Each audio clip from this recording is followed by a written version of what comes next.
muhimu nchini inahitajika juu ya madhara ya kemikali za asbestos kwa wafanyakazi wa viwanda na wananchi wanaoishi karibu na maeneo ya viwanda vinavyotengeneza bidhaa zitokanazo na asbestos ili kuepuka madhara mbalimbali kiafya kwa wananchi hao.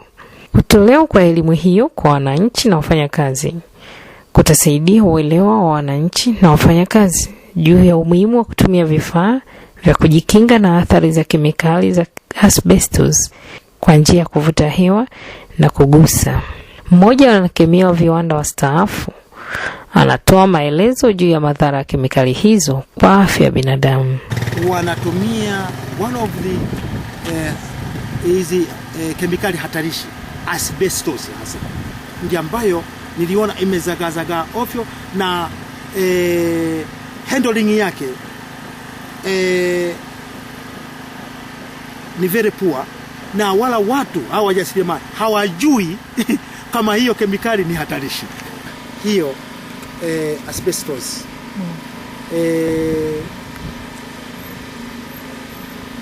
kwanza wanasema inasababisha saratani.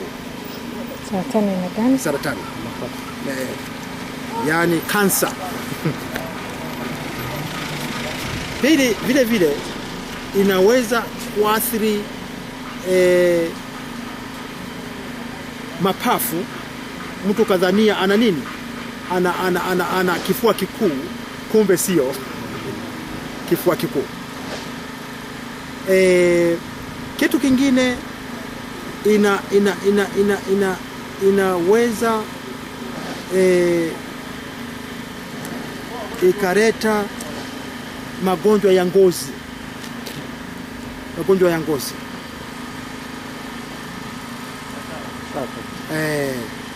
Kwa mfano kuna huo mwasho, kuna aina fulani ya viperepere inaweza kuleta hiyo. Ndio sababu pale nimesema kwamba hao vijana wakawa wanabeba. Nasema bwana, tunabeba bwana. Alafu bwana tunaosha mwili. Magonjwa ya ngozi. Kwa hiyo kwa ujumla inaweza ikathiri viungo vya mwanadamu vya ndani ya mwili na nje ya mwili wake. Kwanza inatakiwa kuna vifaa vya kuvaa. Tunasema protective gears.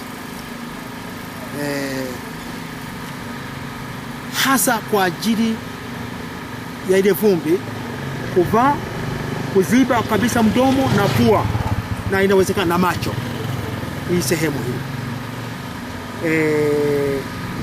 Alafu vile wanatakiwa kuvaa zile nguo za mwili kama mzima hivi, kufunika mwili. Kufunika mwili. Kwa hiyo hata gloves zipo pale, dust coats lazima vae. Hivyo ni vitu muhimu vinavyotakiwa wavae wafanya kazi. Alafu inatakiwa wakachekiwe baada ya muda fulani. Kwa kweli pamoja na hivyo protective gears hizo inabidi wakachekiwe hospitali. Ndio procedure hata nadhani OSHA, Occupational Safety Health Authority wanasisitiza katika sheria. Ni sheria hiyo. In fact imetungwa mwaka huu.